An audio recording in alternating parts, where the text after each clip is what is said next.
राधे राधे, जय श्री कृष्णा। कैसे हैं भक्तों आप सब? आई होप सभी अच्छे होंगे। मैं संगीता शर्मा भक्ति भजन रिया के चैनल में आप सभी का स्वागत करती हूं। तो भक्तों, जो आज की वीडियो है, एक वीडियो मैंने पहले डाली थी जगन्नाथ जी की, जिसमें मैंने पूजा करी थी। इनकी प्राण प्रतिष्ठा तो नहीं की थी, इनको पंचामृत से स्नान कराया था, श्रृंगार किया था। तो वो वीडियो काफ़ी लंबी हो गई थी। तो मैं जगन्नाथ जी को लगाऊंगी भोग, जो कि पहला भोग हम अपने जगन्नाथ जी को लगाएंगे। तो अभी मैंने इनके लिए भोग तैयार किया है। सुबह वैसे स्नान करा के मैंने इनको दूध का और फ्रूट्स का तो भोग लगा दिया था। अब मैंने इनके लिए बनाया है खाना। हमारे जगन्नाथ जी खाने के बहुत ज़्यादा शौकीन है। तो आप जगन्नाथ जी को अगर आपके घर में भी हैं तो कम से कम 6 बार तो भोग जरूर से ही लगाएं। और हमारे जगन्नाथ जी को भात बेहद प्रिय है, मतलब कि चावल, आप दाल चावल खिला सकते हो, कड़ी चावल या फिर राजमा चावल, जो भी बनाना चाहते हो, खीर खिचड़ी।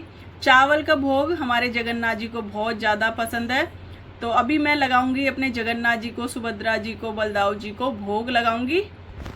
तो अभी मैं लगाऊंगी जगन्नाथ जी को, सुभद्रा जी को भोग लगाऊंगी। तो ये मैंने भोग की थाली तैयार कर ली है, जिसमें कि मैंने बनाया है, चावल बनाए हैं और ये उड़द की दाल है। आप अरहर की, चने की, कोई भी दाल बना के भोग लगा सकते हो।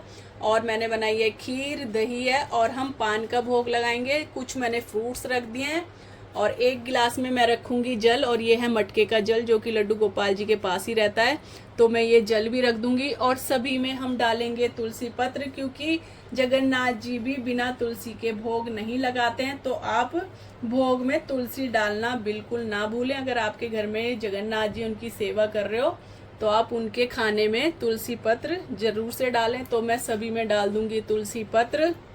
हम लगाएंगे जगन्नाथ जी को भोग। तो जैसे भक्तों हम लड्डू गोपाल जी के पास 15-20 मिनट के लिए भोग रखते हैं, वैसे ही हमें जगन्नाथ जी के पास भी ये भोग रखना है। तो आपको डेली जगन्नाथ जी को भी भोग लगाना है। जब लड्डू गोपाल जी को लगाओगे तभी आप जगन्नाथ जी को भी लगा सकते हो। तो मैं भी डेली, जैसे अभी तो मैंने इनकी चौकी अलग से लगा रखी है पूजा के लिए, और लड्डू गोपाल जी को मैंने भोग लगा दिया है अलग से, और जगन्नाथ जी का भी अलग से लगाया। फिर मैं एक साथ ही भोग लगा दिया करूँगी। तो अभी मैं इसमें आपको बताऊंगी कि जो रथ यात्रा निकाली जाती है जगन्नाथ जी की, वो कब निकाली जाएगी 2024 में। जो आषाढ़ माह के शुक्ल पक्ष की जो द्वितीय तिथि में भगवान जगन्नाथ जी की रथ यात्रा निकाली जाएगी, वो निकाली जाएगी 7 जुलाई को।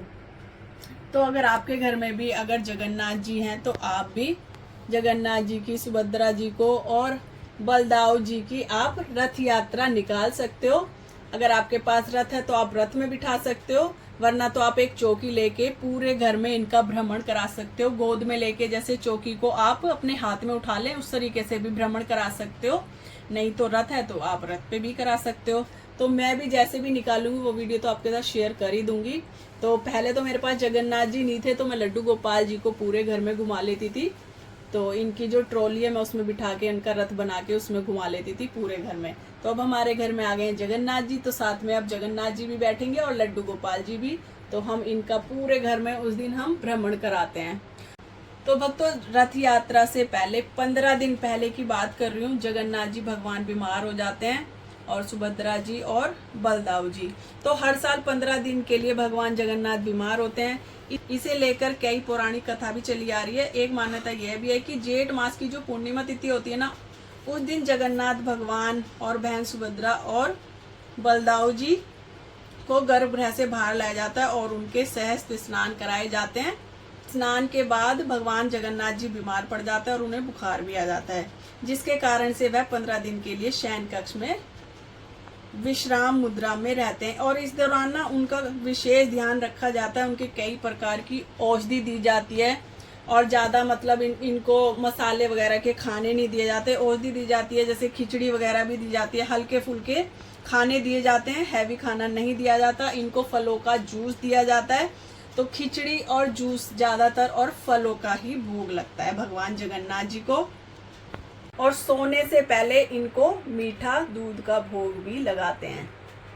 पूरे 15 दिन तक भगवान को शीतल लेप भी लगाया जाता है। इस दौरान मंदिर में ना तो कोई घंटी बजती है और ना ही मंदिर खुलते हैं, ना भक्तों को दर्शन होते हैं। 15 दिन के लिए कपाट बंद कर दिए जाते हैं जगन्नाथ जी के।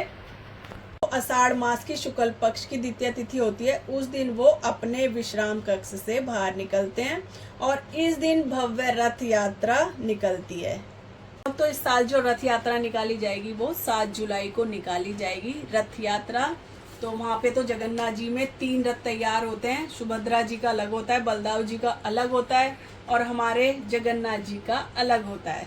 तो आप भी अपने जगन्नाथ जी आपके घर में हैं तो आप भी इनकी रथ यात्रा जरूर से निकालें। तो भक्तों अभी मैंने जगन्नाथ जी को भोग लगा दिया है, बस हटाया नहीं था यहाँ से। तो ये बन गया है प्रसाद और इसको हम सभी ग्रहण कर लेंगे घर में। तो यही है आज की वीडियो। अगर वीडियो पसंद आई हो तो वीडियो को लाइक शेयर कमेंट कर देना। राधे राधे, जय श्री कृष्णा। मिलते हैं आपसे दूसरी वीडियो में। और भक्तों हाँ, जैसे मैंने आपको बताया 15 दिन के लिए जगन्नाथ जी बीमार हो जाते हैं, तो मैं भी जैसे जगन्नाथ जी मेरे घर में आए हुए हैं तो मैं भी इनको जैसे इनकी पूजा वगैरह तो नहीं करूँगी, जो इनको मैं खिचड़ी का, जूस का, फल का इस तरीके से भोग लगाऊंगी और रात को मीठे भोग का, जैसे कि जगन्नाथ जी में होता है उसी तरीके से मैं भी इनकी सेवा करूंगी 15 दिन के लिए। और उसके बाद इनका हम रथ तैयार करेंगे जैसे भी हमसे होगा। राधे राधे, जय श्री कृष्णा।